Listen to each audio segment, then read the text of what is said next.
ఇది 26 వచనాలు ఉన్నాయి. ఇందులో 26 వచనాల్లో మొదటిగా కుంటివాడు, తర్వాత పేతురు ప్రజలను యేసుని గురించి ప్రకటించగా, ఈ రెండు విషయాలు ఇందులో మనకి కనబడుతూ ఉంటాయి. మీరు ఆలోచన చేస్తూ ఉండండి. కుంటివాడు స్వస్థపరచబడుట అంటే పగలు 3 గంటలు ప్రార్థనా కాలం. అంటే యెరూషలేము దేవాలయంలో ప్రార్థనా సమయాలు చాలా ఉన్నాయి. ఒకటి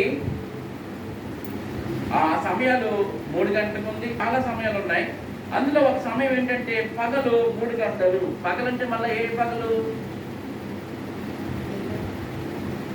అసలు మీకు యూదులకి వెళ్ళండి. పేతురు యోహానులు దేవాలయమునకు ఎక్కి వెళ్ళుచుండగా, ఎక్కడికి వెళ్తున్నారండి వీళ్ళు? దేవాలయానికి ఎక్కి వెళ్తున్నారు.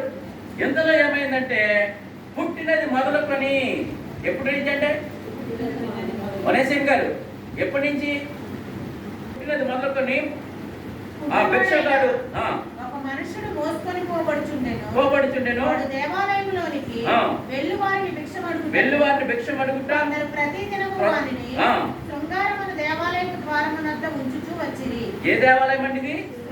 శృంగారమున దేవాలయం దగ్గర కూర్చున్నాడు ఇప్పుడు భిక్షగాడు.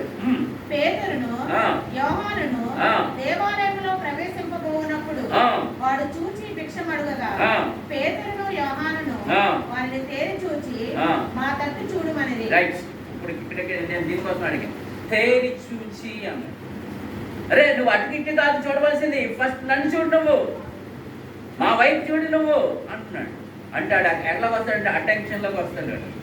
అప్పుడు వాడికి వెళ్ళిపోతున్న రూపాయస్తారు అని అడుక్కుంటా ఉంటున్నాడు. 10 మంది వెళ్ళిపోతున్నప్పుడు నిన్ను చూసి చూడకుండా, నిన్ను అంటాడు, చూసి చూడకుండా ఇంకొకరిని అంటాడు, ఇంకొకరిని అంటాడు. కానీ ఇక్కడ జరిగేది ఏంటంటే అక్కడ యోహాను పేతురులు ఏమంటున్నారంటే అక్కడ వారిని తేరి